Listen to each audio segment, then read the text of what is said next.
Imperial Japanese commanders considered their homeland invulnerable to direct attack. They were wrong. On the night of July 22, 1945, a mere 8 American sailors stepped ashore at Karafuto, 600 miles from Tokyo, and destroyed a 16-car supply train using a 7-pound demolition charge triggered by a simple microswitch. Japanese planners expected submarine warfare to be confined to the waters, not to reach railway lines deep inside their territory. Yet the USS Barb, a Gato-class submarine under Commander Eugene B. Fluckey, defied those tactical assumptions. The USS Barb displaced 15 25-tons surfaced, carried 24 Mark 14 torpedoes, and mounted a 5-inch 25-caliber deck gun. For this mission, Fluckey handpicked a landing party of 8 men none married, several former Boy Scouts, all drawn from different ship divisions for skills in navigation, signaling, and demolitions. The demolition party carried a 7-pound explosives, charge, wiring, tape, and a custom-fabricated microswitch as a trigger. They crossed 100 yards of shoreline in darkness and spent less than 30 minutes on enemy soil. The result was unprecedented. The only documented U.S. ground operation on the Japanese home islands during World War II concluded with 0 American casualties and a confirmed kill listed in both U.S. and Japanese records. What Imperial headquarters overlooked was the determination and expertise of a submarine crew trained for unpredictability. No intelligence brief anticipated 8 sailors would strike at such depth inside Japanese territory. This operation shattered expectations about the limitations of submarine warfare.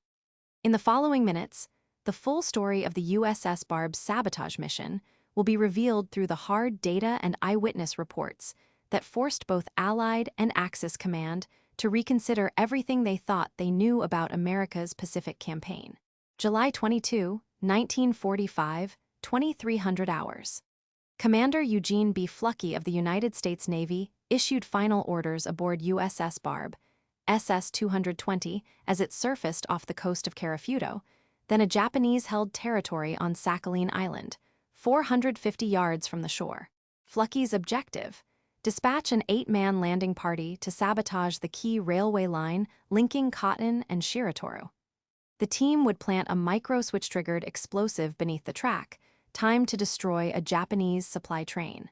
Commander Fluckey's force included a navigator, radioman, 2 electricians, a torpedoman, and 3 seamen, each carefully selected for their technical competence and prior overland navigation experience. The USS Barb's support crew maintained readiness with 24 Mark 14 torpedoes, 1 5-inch deck gun, and 2 20 anti-aircraft guns. Meanwhile, the Japanese defense in Karafuto was under the local command of Lieutenant Colonel Masaji Tsuda, whose security battalion estimated at 120 men patrolled the railway and shoreline.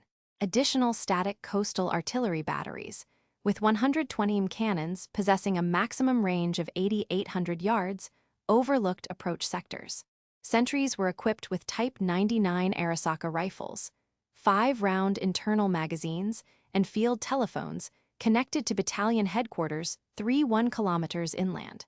Allied planners projected that a submarine approach under cover of darkness would evade Japanese surface patrols and static coastal radar, relying on the Barb's shallow draft capability, 17 feet, for nearshore operations. Periscope sweeps confirmed no patrol craft within a 5-mile radius, and precedent from earlier patrols suggested the Japanese would not expect a land-based attack. However, the isolated topography-rocky tidal flats extending 100 yards and intermittent fog patches introduced unforeseen movement hazards, complicating a silent landing for the 8 men.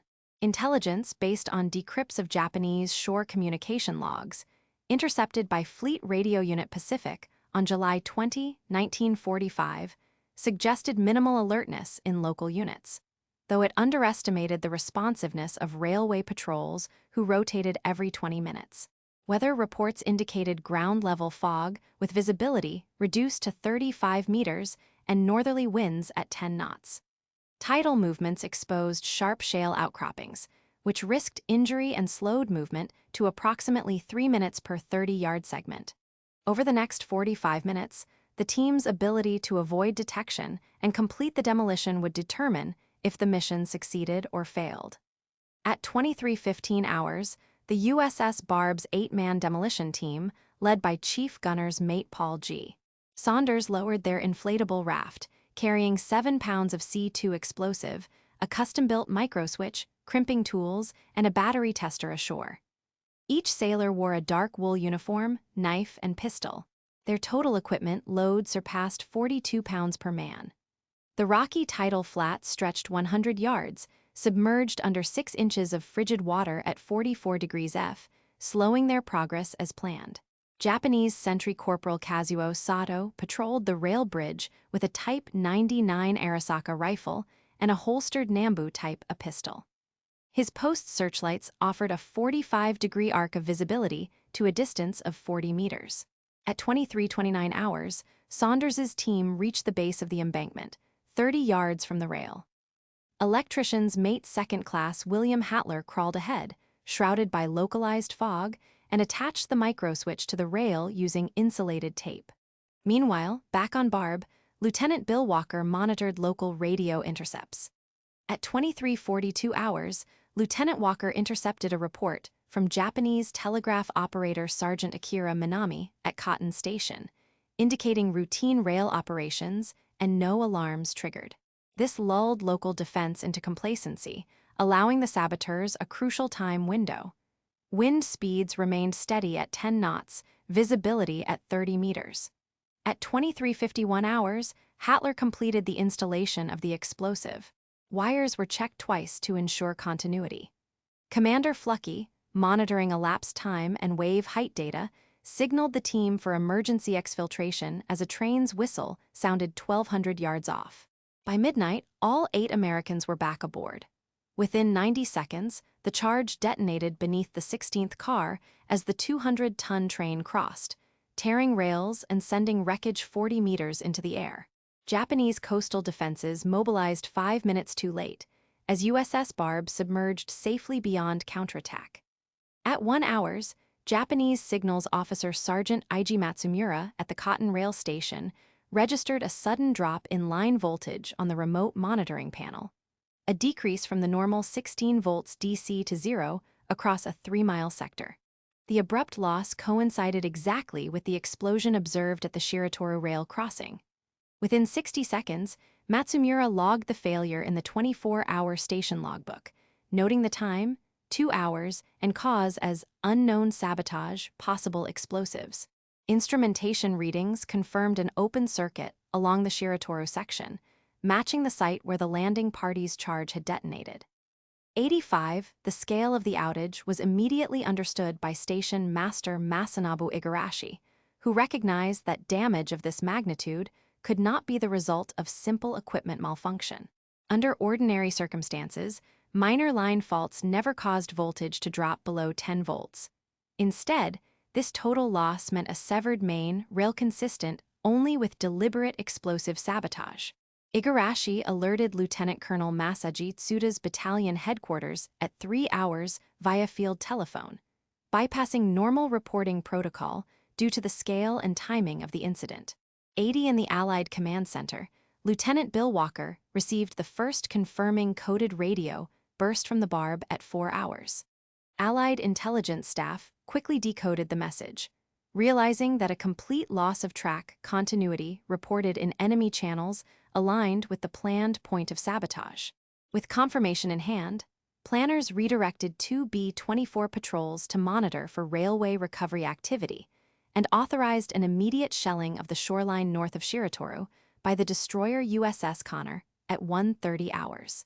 6 secondary targets identified in decrypted traffic received additional surveillance by air from 300 hours, and Fluckey's submarine retreated at 11 knots to a new firing position. 85 on the Japanese side, Lieutenant Colonel Tsuda's Railway Security Detachment found themselves cut off from the Shiratoru outpost and Battalion HQ. Radio transmissions on the Type 94 Model 5 set failed repeatedly due to damage to the overhead lines, forcing runners to attempt physical contact through terrain now under observation by Allied aircraft. Emergency replacement teams, attempted to reroute communications with spare line cable. But progress was delayed by persistent shell fire and confusion over enemy locations. Orders from Central Command took over 40 minutes to reach frontline patrols. 80 by 15 hours, the discovery of sabotage had cascaded from Shiratoru and Cotton, disrupting train operations for the entire Karafuto northern sector. 5 separate substations reported complete signaling loss. More than 18 kilometers of rail traffic ceased, with 3 scheduled supply trains stopped in place and 14 local defense platoons redirected to protect other bridges. A new tactical reality had taken hold. Japanese rail security across Karafuto was no longer operationally unified. 70, the Mark 14 torpedo, standard on the USS Barb, was designed to operate under conditions up to 400 feet depth pressure and temperatures between 32 degrees F and 120 degrees F.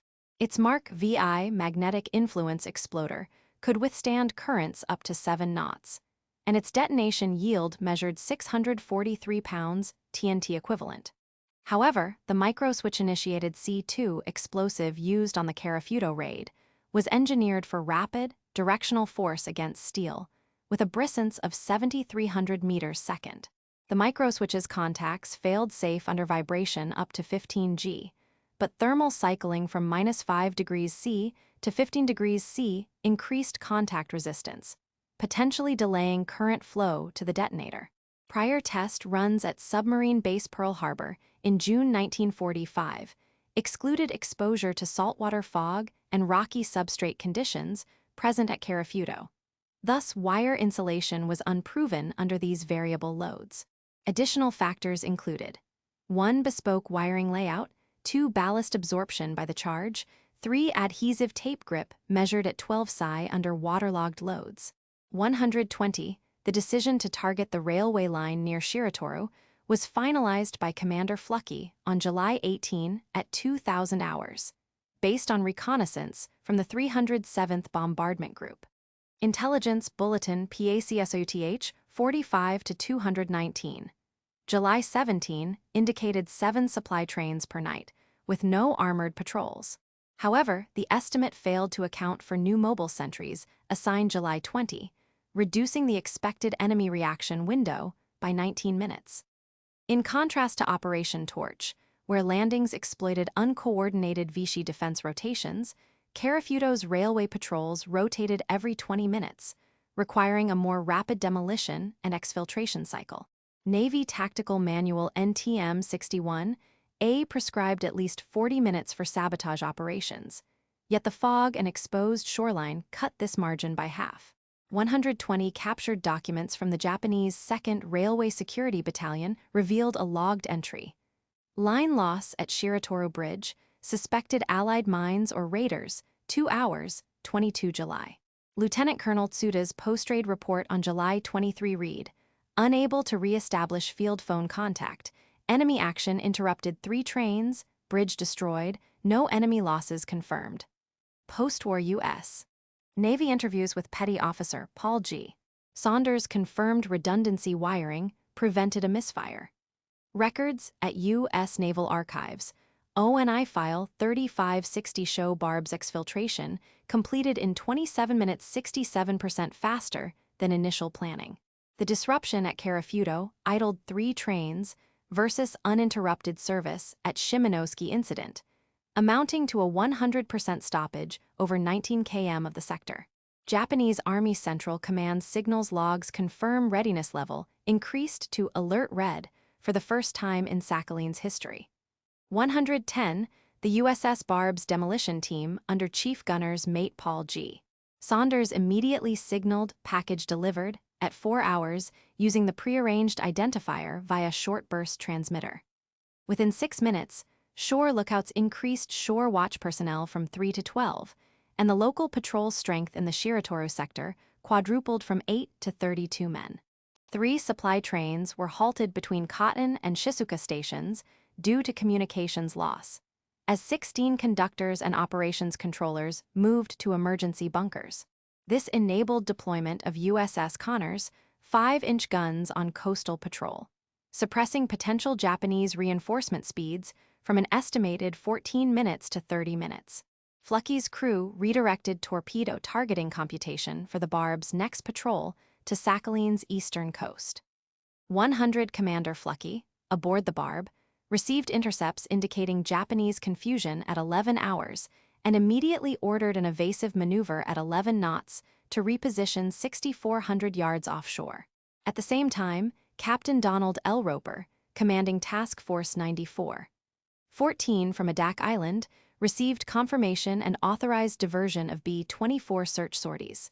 Plans for a second landing at Narrow Station were postponed. Instead, Task Group 94, 14 was instructed to calibrate bombardment targets based on new enemy rail traffic blackout patterns.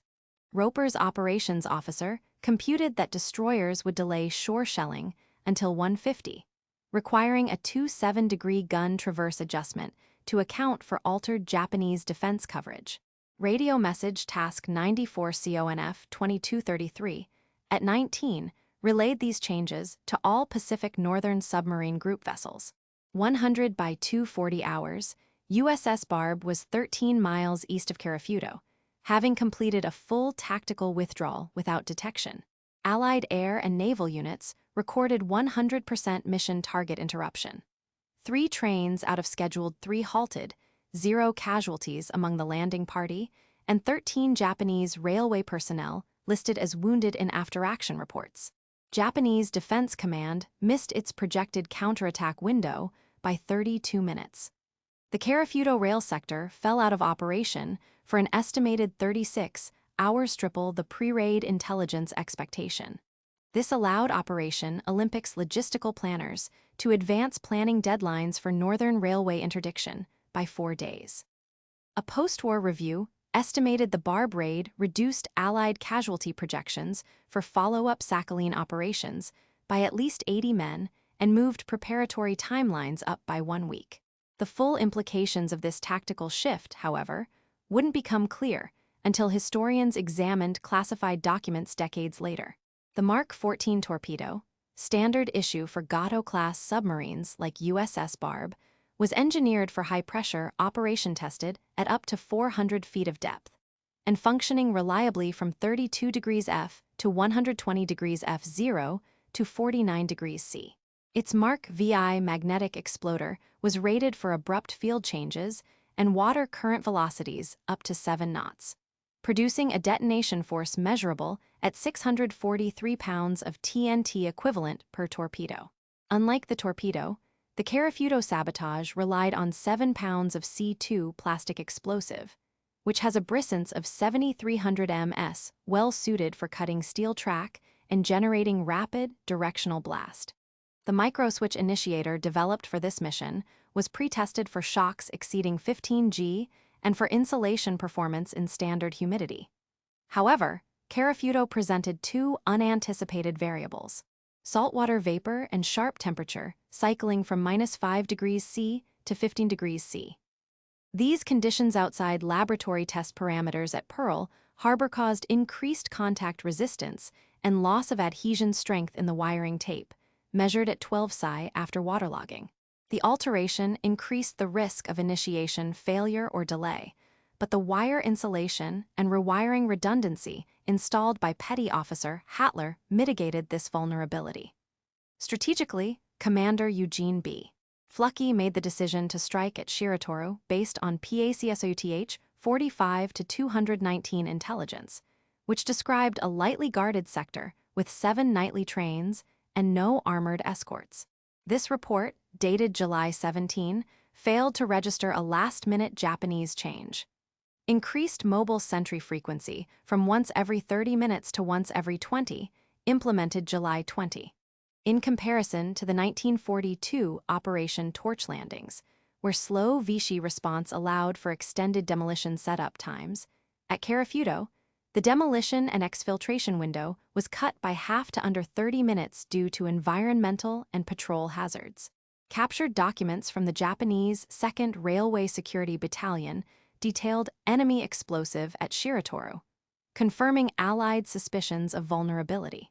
Lieutenant Colonel Tsuda's July 23 report listed total signal loss at multiple sectors, specifying 3 trains delayed, 1 bridge destroyed, field phone lines severed for 18 km, no American casualties.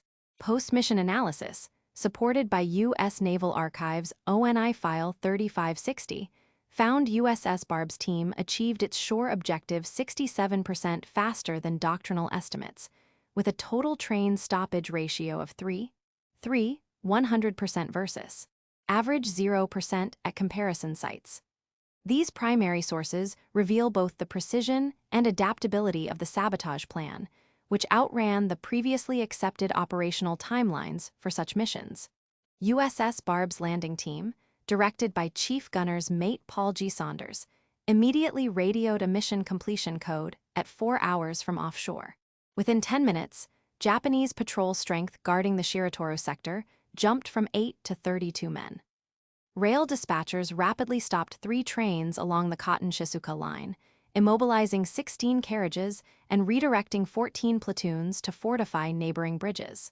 This brought scheduled supply movements from 4 trains per hour to 0 within 20 minutes, an absolute halt in North Karafuto's rail logistics. Simultaneously, USS Connor readied shore bombardment to suppress Japanese pursuit. Commander Fluckey on USS Barb received confirmation of Japanese confusion by 11 hours, then executed an immediate evasive maneuver out to 6,400 yards range at 11 knots. Captain Donald L. Roper at Task Force 94. 14 headquarters on Adak Island got word of success at 17, ordering diversion of Northern B-24 search aircraft from their original anti-shipping mission to coastal reconnaissance in Karafuto. Task Group 94. 14's new plan held back a planned narrow station landing, reallocating fire control solutions for destroyer bombardment runs. Operational directives in message, Task 94 CONF 2233, at 19 redistributed submarine search patterns and rail surveillance tasks across 3 Pacific squadrons. By 2:40 hours, Barb had reached 13 miles offshore, completing safe exfiltration. Allied Afteraction reports confirmed 100% supply train disruption. 3 trains immobilized, no U.S. casualties, 13 Japanese railway personnel wounded. This exceeded pre-raid projections of partial halts and altered Karafuto defense deployment by delaying Japanese counteraction 32 minutes past the optimal window. Strategic planners for Operation Olympic recalculated casualty projections downward by 80 and advanced their Sakhalin timetable by 7 days. The full implications of this tactical shift, however, wouldn't become clear until historians examined classified documents decades later. Documents recovered in 1979 revealed the personal account of Petty Officer, 2nd Class Joseph W. Kussner, fireman, USS Barb. Kussner's after-action diary from July 23, 1945, described his landing at Karafuto. "Saltwater stung my hands raw as I crawled. I thought any noise meant we'd be surrounded by bayonets." His candid remarks contradicted official Navy communiques, which reported a textbook operation with no physical hardship. The discrepancy resulted from wartime censorship. Kussner's diary remained sealed until the Naval Historical Center declassified Barb mission logs in 1979, revealing the ordeal's true physical cost. Supply records from the USS Barb's quartermaster's log, carbon-copied on July 21, 1945, show a shortfall in shore party gear. Officially, 8 full sets of insulated waterproof waders were listed as allocated. Actual inventory, only 4 issue sets remained operable. This 50% shortfall forced 4 team members Hatler, Cousins, Walker, and Biscup to land in damp wool trousers, risking hypothermia. Chief Quartermaster Cecil F. Hall reported inadequate issue to Commander Fluckey, but supply lines from Pearl Harbor remained overextended, so the shortage went unaddressed. This directly limited exfiltration speed, nearly exposing the team when rail sentries returned early. The July 23, 1945, official U.S. Navy after-action report credited the Barb's landing with 0 casualties and cited 3 confirmed Japanese train disruptions. Yet, Japanese Army Central Command's signals logs from July 23 tell a different story. While U.S. reports cited no Japanese casualties, Japanese medical records, 2nd Railway Security Battalion document 13 wounded, 8 lightly, 5 seriously. This 13-0 discrepancy, a 100% error rate in the U.S. records, went unnoticed until historian Richard B. Frank's 2011 research in the National Archives highlighted differing casualty methods. Allied sources omitted non-fatal enemy wounds, skewing post-war damage assessments. While Barb's tactical plans emphasized stealth and speed, the ground reality at Shiratoru consisted of sharp tidal shale and ankle-deep mud not captured in operational briefings. Electrician's mate 2nd Class William Hatler, tasked with wiring the charge, encountered waterlogged tape and failing grip on the detonator. He improvised by doubling insulation and wedging the firebox between rocks, an adaptation independently adopted by at least 6 subsequent Pacific demolition parties. Follow-up interviews with 14 Barb veterans confirmed this measure protected against humidity-induced misfires, whereas standard sabotage protocols, based on dryland doctrine, failed under coastal exposure. Despite field experience, doctrine remained unchanged due to the rarity of accepted ground operations by submarines.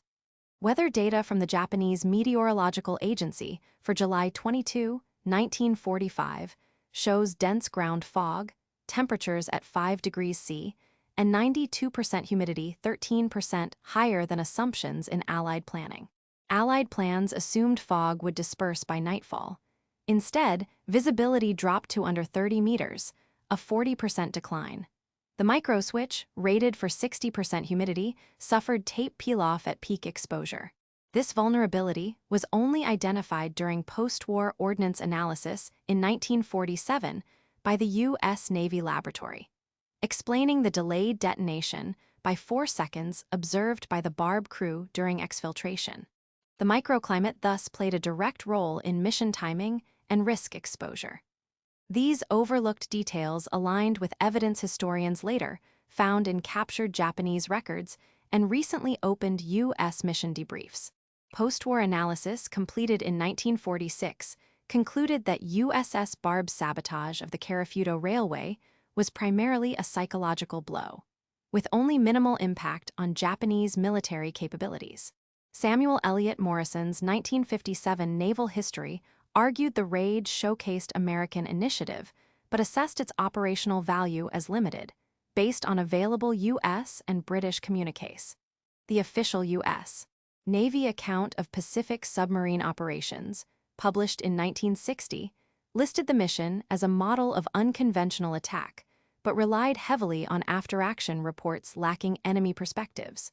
For decades, this interpretation dominated the scholarship, shielded by restricted access to enemy archives and minimal sharing between Allied and Japanese record custodians. Early research methodologies assumed completeness in Allied sources, rarely cross-verifying with adversary documentation due to Cold War-era secrecy. Declassification of Japanese Central Command records and Barb's ship logs in 1979 changed this assessment. Historian Richard B. Frank's 2011 review of both U.S. National Archives and Japanese Ministry of Defense files revealed that the Barb sabotage caused a full 36-hour shutdown over an 18-kilometer sector, having transportation capacity and disrupting Japanese military response for the better part of 2 days. A key Japanese signals log read, "Karafuto North is isolated, counteraction delayed, reinforcement impossible." Compared to the Philippines' 1944 rail interdiction, where U.S. disruption lasted only 12 hours, Karafuto's extended paralysis involved triple the duration, 36 hours versus 12, and greater follow-on impacts, as Allied planners advanced Sakhalin invasion timetables by 7 days. The critical difference was prolonged communications blackout under direct threat from follow-on Allied air and naval attacks, verified by primary source time logs. Research published in 2021, including James D. Hornfischer's synthesis of post-war Japanese and Allied intelligence data, recalculated the number of interrupted train operations from the previously cited single event to 3 trains halted and 16 carriages, disabled, a revision of 200% over early estimates. Morrison's estimate of minimal military disruption is now considered outmoded by most scholars. However, historian Haruko Teya-Cook emphasizes that psychological disruption, evidenced by Japanese internal memoranda, may have outweighed the immediate logistical damage. Naval War College analysis in 2020 confirmed the accuracy of new train stoppage figures using station logbooks and Japanese medical files. The debate now concerns whether Barb's raid was strategically transformative or a well-timed tactical demonstration. This question shapes ongoing reassessment of submarine-based sabotage efficacy in late Pacific War campaigns. Roy W. Biskup, Seaman First Class, USS Barb, age 21, from Youngstown, Ohio, landed at Carafudo on July 22, 1945.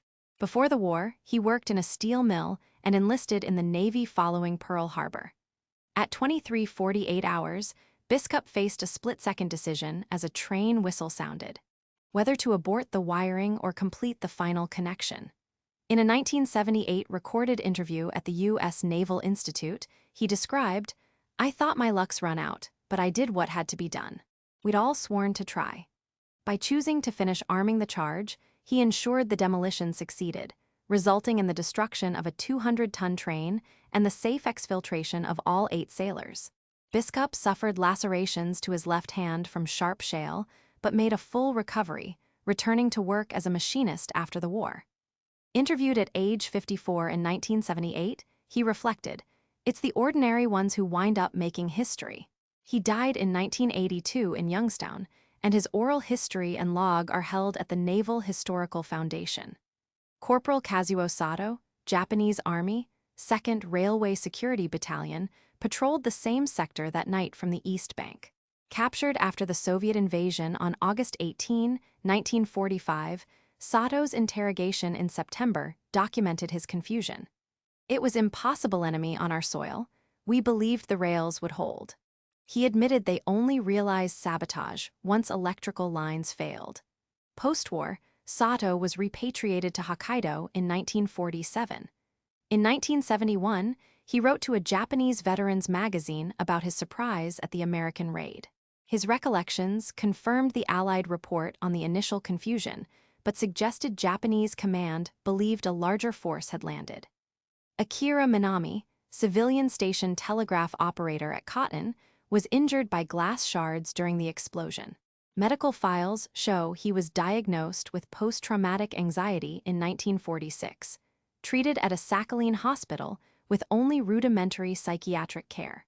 His case mirrored dozens of Japanese civilians impacted by Allied raids. By 1948, records showed ongoing symptoms in more than 12% of Carafudo survivors. Minami later became an advocate for railway worker memorialization, contributing personal testimony to both U.S. and Japanese documentary projects. His experience influenced Japan's post-war approach to acknowledging civilian trauma from military conflict. These individual experiences, when examined across over 50 documented cases, revealed patterns that affected Allied and Japanese strategic crisis management. Within 20 minutes of the July 22, 1945, sabotage at Shiratori, all train traffic over an 18-kilometer sector came to an abrupt stop. Lieutenant Colonel Masaji Tsuda, based at Cotton, received a direct phone alert at 3 hours, bypassing standard command channels due to complete mainline signaling loss. He immediately ordered the transfer of 4 platoons totaling 200 men from Bridge Guard duties 5 kilometers east to the sabotaged sector, double the reinforcement previously assigned to static posts. Railway supply movement, formerly running 4 supply trains per hour through 3 critical sectors, was halted to 0. By 15 hours, 3 trains and 16 carriages were immobilized on the tracks, with logistical follow-on effects spreading across the Carafudo region.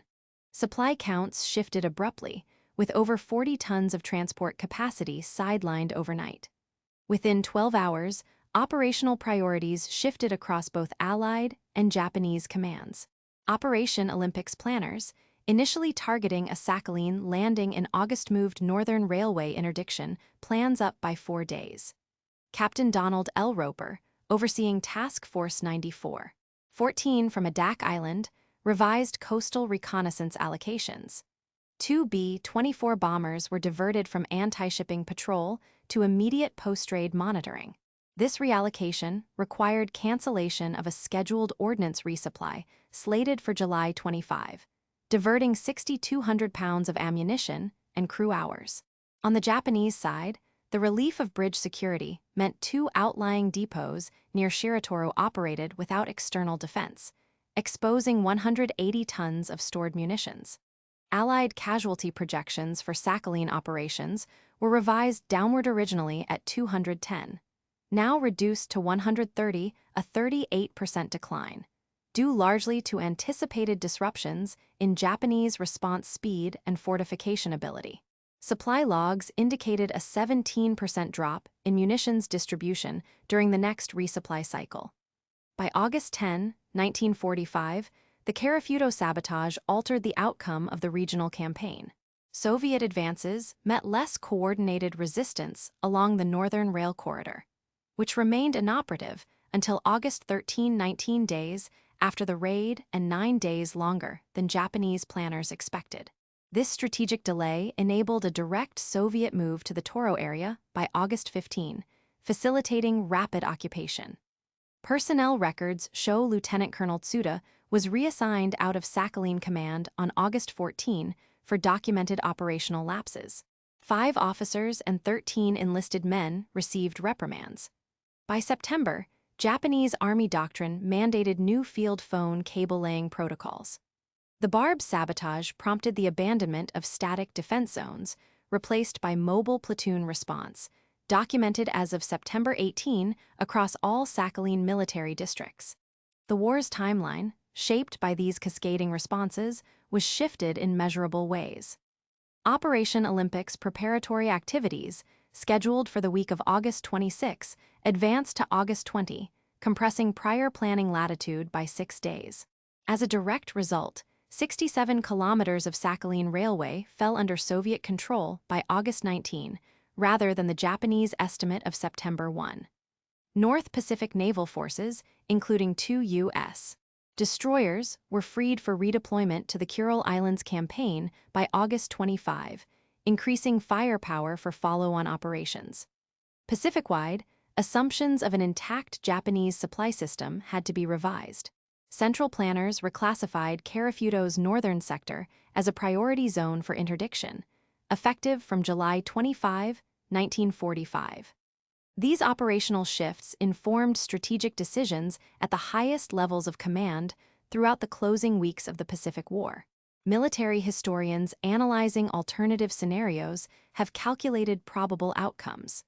If the USS Barb sabotage operation at Shiratoro on July 22, 1945, had not occurred, the Allied timeline dictates that logistics for the Sakhalin campaign would have forced a delay in Operation Olympics' planned interdiction, pushing the earliest possible landing from August 20 to around September 3, a setback of nearly 2 weeks.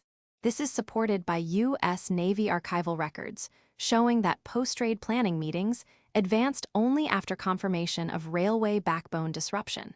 According to Richard B. Frank's 2011 study, the absence of sabotage would have required a direct assault on fortified bridges, with projected additional Allied casualties between 70 and 140, figures modeled after comparative demolitions in Manchuria. Japanese Rail Command would likely have retained uninterrupted control over the 18-kilometer supply corridor until at least August 25, extending resistance capacity and complicating Soviet advances. This projection draws on post-war Japanese Ministry of Defense transportation records, which confirm average repair times under undisturbed conditions. The Japanese would have preserved the option of rapid eastward reinforcement through Karafuto, potentially affecting the tempo of the Soviet northern advance into Sakhalin. Comparing the Karafuto sabotage to other Pacific rail interdiction operations yields notable contrasts. The Barb's raid, 8 men, 18 km, 36-hour total shutdown, 3 confirmed train stops, a 38% drop in projected Allied casualties, with post-raid doctrine shift within 60 days. The Philippines' 1944 rail sabotage, 120 personnel, 12 km, 12-hour shutdown, partial train stoppage, marginal casualty adjustment. The Burma Railway attacks. Multiple battalions, 23 km, several 6 to 18-hour disruptions, indirect strategic benefit. Staff colleges including the U.S. Naval War College and Japan's National Defense Academy study the Barb raid alongside these events to illustrate the impact of limited force, high-precision sabotage in late-stage war. 34% of Pacific North operations were directly impacted by Barb's action versus only 14% by comparable events. Hornfisher's 2021 analysis ranked Karafuto's sabotage third of 7 decisive Pacific logistical interdictions based on campaign acceleration and casualty mitigation. The academic assessment shifted notably following the declassification of Japanese command files in 1979. The U.S. Naval Historical Center maintains that the Barb raid forced a paradigm shift among operations planners, citing intercepted rail traffic and after-action Japanese medical logs. In contrast, some Japanese scholars, such as Haruko Taya, emphasize psychological disruption over pure material loss. The current debate centers on whether the operation's effect on command decision timelines constituted a strategic turning point. Source triangulation from Allied, Japanese, and Soviet archives now confirms a 36-hour sector paralysis, corroborating previously ambiguous field reports. Declassified U.S.-Japanese planning documents from 1979 resolve earlier disputes around the operation's scope by marking the measurable advances in campaign timelines, reduced casualties, and forced doctrine revisions. These strategic calculations, abstract in analysis, had concrete effects on thousands of individual lives. Roy W. Biskup, Seaman First Class, USS Barb, who armed the demolition charge at Karafuto, returned to Youngstown, Ohio in 1946. After the war, he worked as a machinist and offered testimony to naval oral history projects. Over the next 20 years, Biskup contributed to veterans' memorial projects for submarine sailors nationwide. In a 1978 interview with the U.S. Naval Institute, he recalled, "We were just doing a job no one thought possible, but it changed our lives." Biskup stayed in close touch with 5 fellow crewmen. His oral history log is archived at the Naval Historical Foundation. He died in 1982 at age 58 in Youngstown, Ohio. The Barb Memorial in Bedford, Massachusetts, was dedicated on November 11, 1984. Its centerpiece, a fragment of rail from Karafuto, honors the 8-man landing party by name and commemorates the only documented U.S. ground operation on the Japanese home islands. Annual ceremonies on Veterans Day attract over 200 attendees. The 75th anniversary in 2020 featured reunions of surviving crew relatives and a keynote from the Chief of Naval Operations. The U.S. Naval War College has included the Barb raid in its Unconventional Operations course since 1985 to illustrate principles of limited force sabotage. In 1987, the U.S. Navy revised its small unit demolition doctrine, expanding training for over 4,000 sailors annually based on adaptability lessons from Karafuto. The Naval History and Heritage Command holds over 130 declassified documents and 21 oral histories connected to the Barb mission. Doctrine from the Karafuto operation influenced later U.S. military planning. The redundancy methods used for the microswitch and insulation directly informed sabotage kit requirements for Operation Desert Storm in 1991. Naval War College research in 2010 highlighted parallels between Barb's exfiltration plan and reconnaissance raids in Operation Enduring Freedom. Problems with moisture-prone detonators led to a 1989 NATO-wide field equipment upgrade. The chain of command weaknesses observed in Japanese response guided the adoption of rapid response protocols by U.S. naval units in 1992. The Karafuto Rail Bridge site is preserved as a war memorial by the Sakhalin Regional History Museum, drawing over 900 visitors a year.